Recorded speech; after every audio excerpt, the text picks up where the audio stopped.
سمجھو، حقیقتاً سمجھو کہ میری بدعمالی سے یہ سب کچھ ہو رہا ہے. ہر شخص یہ سمجھے. جب ہم کہتے ہیں ہماری بدعمالیاں تو دوسروں کا خیال آتا ہے کہ وہ دوسرے ایسی بدعمالیاں کر رہے ہیں، لہذا اس کے نتیجے میں یہ عذاب ہم پر آ گیا. اپنا خیال نہیں آتا کہ میں بھی کسی بدعملی میں مبتلا ہوں، میں بھی کسی غلطی میں مبتلا ہوں. تو ذرا اس بات کا استحضار کرو.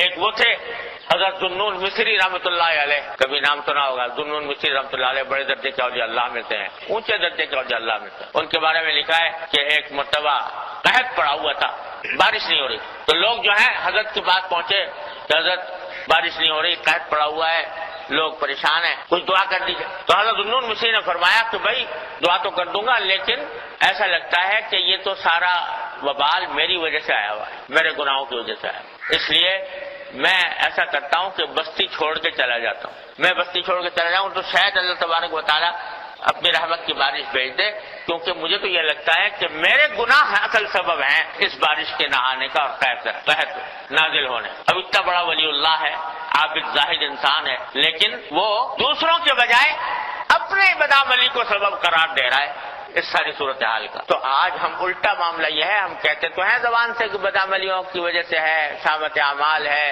لیکن ذہن میں یہ آتا ہے دوسرے لوگ جو غلط کام کر رہے ہیں ان کی وجہ سے ہو رہا ہے. اپنا خیال نہیں آتا میں کیا غلطی کر رہا ہوں، میں کیا گناہ کر رہا ہوں. تو اس واسطے سمجھیں کہ ہمارے اپنے ذاتی بدعملیوں کی وجہ سے ہو رہا ہے، اور اس کی وجہ سے استغفار اور توبہ کی کثرت، توبہ اور استغفار کی کثرت. چلتے پھرتے اٹھتے بیٹھتے جب بھی یہ پریشانی کا خیال آئے کہو استغفر اللہ ربی من کل ذنب واتوب الیہ. اللہ تبارک و تعالیٰ نے فرمایا کلکم خطاؤون وخیر الخطائین التوابون. تم سب خطا کار ہو، حدیث کے الفاظ ہیں، تم سب خطا کار ہو. خطا کاری نہیں، لفظ یہ ہے خطاؤون، بڑے خطا کار، تم سب بڑے خطا کار ہو.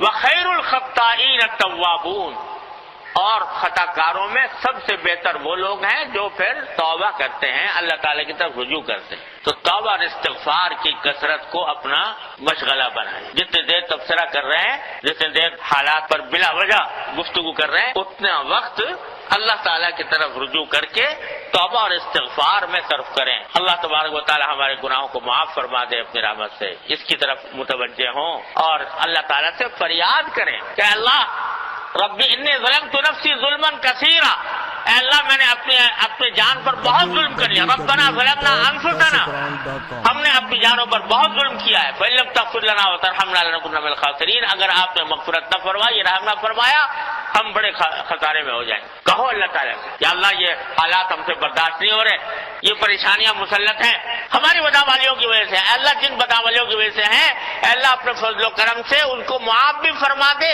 ان کی اصلاح کی توفیق بھی عطا فرما دے.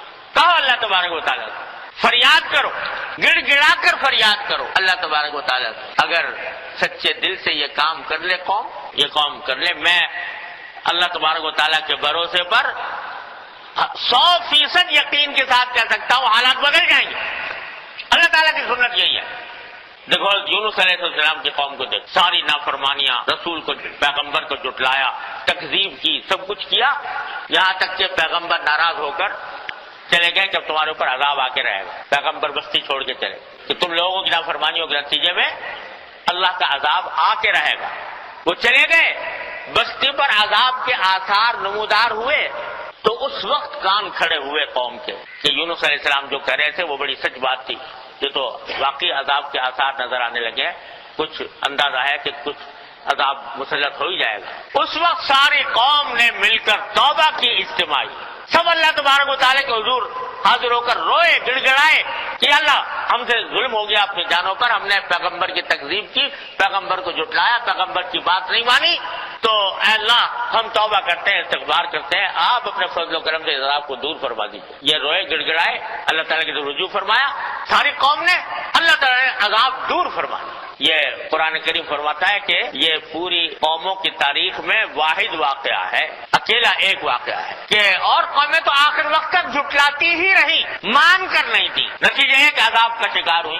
لیکن یونس علیہ السلام کی قوم کے بارے میں فرمایا فلولا كانت قرية آمنت فنفعها ایمانها الا قوم یونس. صرف یونس کی قوم ایسی تھی کہ اس نے آخر میں جا کر توبہ کر لی, اللہ تبارک و تعالیٰ نے عذاب دور کر. یہ اللہ تبارک و تعالیٰ کی سنت یہ ہے.